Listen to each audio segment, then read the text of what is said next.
Hi everyone, welcome back to another video. So welcome to another episode of Christian Apologetics. Once again, I will be continuing with the series about atheism and hopefully, engaging with my atheist friends in the comments. I'm very happy, because in the last couple of videos, I have received a lot of feedback. And I'm keeping most of it. If the comments were too disrespectful or too repetitive, I had to remove them. But yeah, I kept most of the comments because they actually make my case, so I'm happy that you guys were thrilled by it, that many people reacted to it. And again, it's very interesting that to notice, the answers of people. It's true that in the video, maybe I'm not able to analyze everything, every single aspect. I might, not explain properly my in words, what I'm talking to, but I think I made the explanation pretty clear.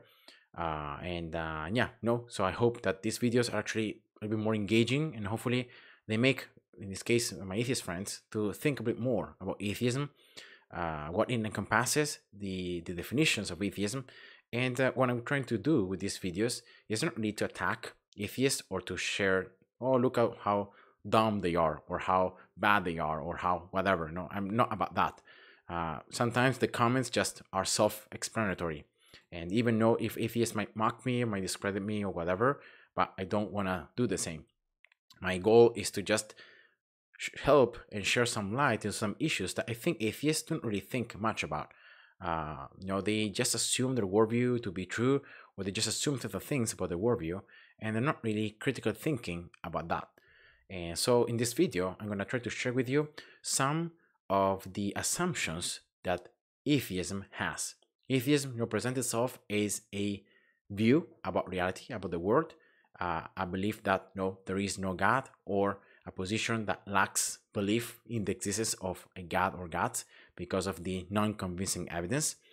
In whatever way you might want to define atheism tries to explain the world, tries to say something about the world, about reality, and therefore it has a certain position, has a certain view.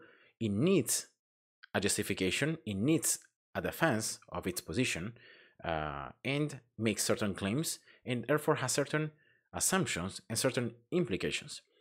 So the idea is, if atheism is true, what does it say about the universe? What does it imply? And these are very important questions. So today, what I wanted to share with you is I want to share with you three things. There are some other ones, but I just want to share three main ones, which are basic, very core assumptions of atheism, which are assumed to be true, so which are considered as true, so as postulates, but that cannot be proven in any way other than using circular reasoning, so begging the question, so assuming them to be true to prove them that they're true. This is circular reasoning. Now, I just wanted to say that every single worldview, even Christianity, at the core, it's circular. Every single worldview, every single view, every single position, every single philosophy, every single religion, at the core is going to be circular, because every single position, every single way in which we try to explain and interpret reality, at the core is going to have certain assumptions about reality, which of course cannot be proven because they will be assumed to be true. All right. So the idea is, how justifiable are these assumptions?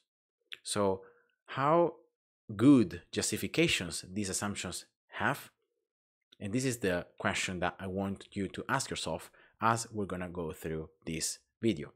So in terms of atheism, the first fact that I've seen that it's considered an assumption, it's considered to be true, but that there is no evidence for it. There is no, it's not about evidence, it's about justification. It's about being able to prove this to be true. It's actually materialism. Materialism, naturalism, physicalism, it's just synonyms to describe the fact that nature, matter, material things are the only things that exist, and therefore matter is the fundamental substance of nature, and therefore all things are results of material interactions of material things. That might be space-time, quantum mechanics, quantum waves, whatever, energy, whatever you want to call it. These are all things which can be measured, which are which just matter, and they are the cause of everything. So everything is linked to that. Everything is the result of these interactions. There is no supernatural, there is no transcendental, there is no extra physical, there is nothing about that. Everything is ultimately physical. And now this is a philosophical monism, right? And it's a philosophical standpoint which is assumed to be true. You can't use science to prove that materialism is true. You can't do that. It's an assumption. So this is the first thing that I found atheism that it has. Now, second thing is uniformitarianism. It's another principle called an unprovable postulate that is actually the basics of science. So it's the core of science. Science could not exist if we wouldn't have this principle, which is pretty much the fact that is the assumption that the same natural laws and processes that operate in our present day scientific observations have always operated in the universe in the past and apply everywhere in the universe. It refers to invariance of metaphysical principles underpinning science, such as the constancy of cause and effect throughout space-time, but also being used to describe spatial-temporal invariance of physical laws. And again, as it says here, it's unprovable. It's an assumption. We take it to be true.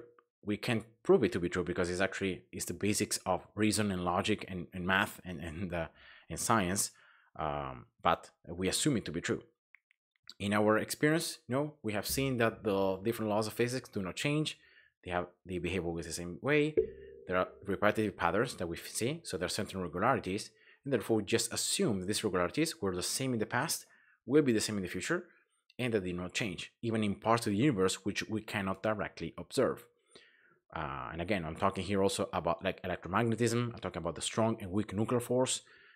So I'm talking about all the core, laws of physics of the universe. Now, there are some scientists, as it says here, that disagree with this. So disagree that nature is not absolutely uniform, even though it does exhibit certain regularities. So nature is, yes, it has certain regularities, uniformities, but it's not absolutely uniform. For example, in the terms of quantum mechanics, right? At the quantum level, subatomical level, there are things that some physical laws that start to change. They start to behave kind of a different way. But once again, even this position, so even the position of disagreeing and saying, well, nature is not absolutely uniform, how can you prove that this is true? That nature is not absolutely uniform? You can't. It's, once again, an unprovable assumption. So even disagreeing and even trying to show a different way, is still, even that is unprovable. It cannot be proven. It's just assumed to be true. And the third thing is actually determinism. Now, determinism is actually very linked to materialism, because if materialism is true and everything that exists is ultimately physical, is a result of material interactions or material things, then our brain, right, mental states, consciousness, thought, desires, is just the cause of physical processes such as neurochemistry and neurosystem, right? So my thought is actually determined by the physical processes of the past, of the atoms inside my skull. And these things are outside my control. I cannot control that. I cannot control how the atoms interact, how matter interacts, right? So if this is the case, and my brain, my thought, my reason, my desires are just a product of physical processes which are entirely outside my control, then I'm not even in control of my thoughts, right? I'm not in control of my desires. I just happen to have these desires because I was determined by these physical processes to have those. Now, determinism, of course, is very complex. It has been described in many different ways. There is here the Wikipedia page where you can see the different ways in which is explained.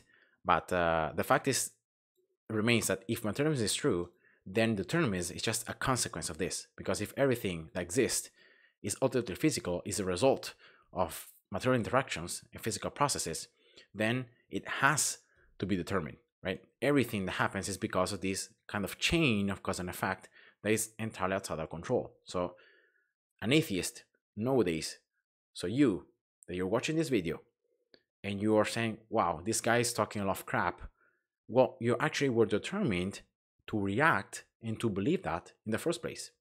You're not actually reasonably using your rational faculties, analyzing what I'm saying, and coming to the conclusion that, yeah, I don't agree with what he's saying. All this involves free will, involves the fact that you are in control of what you desire, you are in control of your thoughts. But if atheism is true, so if what you believe is true, and materialism is true, and determinism is true, then that means that what you believe about atheism, how you see the world, what thoughts you have, if you agree or not with me in this video, is actually determined by something that is outside your control. So it's not even you. You're not even choosing to be an atheist. Exactly as, if you are right, I'm a Christian because I was determined to be a Christian. I was determined to reject atheism. I was determined to make this video. See here the huge issues that we have if atheism is true. That even the idea that, yeah, even if I'm determined to believe this, but my brain in a certain way is creating this illusion that I'm still choosing to do that. So even if my desires are outside my control, right, but I'm still in a certain way eluding myself that I have control over my desires, it's still determinism, and it's still a huge problem. Because again, if determinism is true, then we couldn't trust anything to be actually true. We're not actually we don't have true knowledge about reality. We're determined to believe, to think, to experience whatever we're experiencing because we were determined to do that. And again, this is very, very interesting, right? If you think about it, because our whole life is actually rooted in the fact that this is not the case. That we have free agency, we are free creatures, which in any moment that can choose to do one thing or the other. Where we're talking, for example, about morality, right? Morality, if atheism is true, morality does not exist because there is no right and wrong. There is just being determined to do one thing or be determined to do another thing. But there is no standard, right? How can atheism be better than Christianity if you were determined by something completely outside your control to be an atheist? And if every single atheist that is an atheist was determined to be so? And if every single Christian was determined to be a Christian, right? There is no free agency, there is no reason, there is no logic, there is no critical thinking involved. Then there is no right or wrong. There is no good or bad or evil. It's just, well, you were determined to do that, I was determined to do that. You were determined to believe that no morality is in one way, I was determined to believe that morality is in another way. But there is no standard. There is no way which we can determine if one is better than the other, because they can't. They're not. They're just determined to be in one way or another. And this is very interesting, right? So again, just some things to leave you to think about. And another thing they wanted to share very quickly is the process of beyond reasonable doubt, which is used a lot in criminal law, which is convicting someone of being guilty when there is not evidence beyond every possible doubt, because there will always be possible questions that are not answered. The evidence cannot account for every single fact in detail, right? But if there is enough evidence, so beyond reasonable doubt, that this particular man is guilty, then the jury can convict him on the basis of that. And this is a very, very important thing, because when we apply it to the universe, we apply it to reality, we always have to think about what is more reasonable. So if atheism is true, and as I try to show you, the assumptions of atheism and the implications of atheism, where there is no morality, there is no purpose, there is no foundation or justification for anything, because we're just determined to do whatever we do, then if this is the case, can atheism actually account reasonably for our experiences? Can you, if you're honest and you think about your life, about what you've done, your friends, your family, whatever, can you really see if determinism, and materialism, and this being actually true? Does it answer like your life? does it provide a reasonable answer to evil, to suffering, to whatever you might be experiencing in your life? And my view is that it is not. If you just think about atheism in this way, atheism cannot really offer good explanations, cannot even offer reasonable explanations, because we can't really understand why things are in the same in way that they are, right? If morality does not exist because we're all determined to believe whatever we believe, then how is that we have such a strong feeling for right and wrong, for good and evil? When we see something immoral, when we see something that shouldn't be done, right? These oughts, so moral values and duties, so we should be done. All these things cannot be really accounted by determinism or by atheism. So, because at the end of the day, I was determined to do that or to do this or to do this. So there is no should, because there is no standard. So whatever I do is because I was determined to do that. And again, this is something that cannot even account for logic and reason. You cannot even trust your own brain, because even your thoughts, so all the process that involved you in becoming an atheist, even all these processes were actually determined. So you're not even in control of that. So you're not even choosing to be an atheist. You were just determined to be an atheist. And how counterintuitive is this, right? You can see how it just doesn't sound right. Just doesn't seem to be the case based on our reality, right? Based on our experiences. It could be, as I said before, it could be that determinism is true. It could be that materialism is true, that atheism is true, that everything is determined. But I think that this is a possible explanation, but it's not reasonable. It's possible that we're controlled by aliens, it's like a matrix, or that there's just one mind and we just create all the other minds of the other people, even though those are not real minds. But there is no grounding for that. It's possible, it could be, but it's not really reasonable, and that's what we wanna do. So I think that Christianity provides better and more reasonable explanations to reality, and better justifications to reality, to morality, to our mind, to reason, to logic, to what we can trust our thinking process, to the uniformity of nature, of the physical laws. Christianity has a better basis, better justification for that in a transcendental being, a creator, personal creator, and a personal mind, a moral mind, rather than atheism. So again, Christianity could be false, of course. God could not exist. Christianity could just be completely made up. Yeah, it's true. But is atheism providing better explanations, more reasonable explanations than Christianity? And my conclusion is that it is not. It's not really providing better explanations. It actually provides less explanations, worse explanations about reality. It has no good justification for things such as materialism or determinism, or even no uniformitarianism, as I said before. These are just three things. Yeah, that's it, guys. So I hope you enjoyed it. Let me know what you think about it. And I'm going to leave you with this website here called 90 Atheist Quotes That All Christians and Atheists Should Read. It's very, very interesting because it makes certain quotes by atheists themselves about, the different topics. And yeah, so it's not like we are just making it up. It's just atheists themselves which are putting forth these explanations. Of course, you might not agree with atheists themselves, defining these terms, but at least you can see that these are all things that we just not claim. So not only Christians claim it, but even atheists claim. So that's the idea. So I'm gonna leave this in the description below if you wanna read it.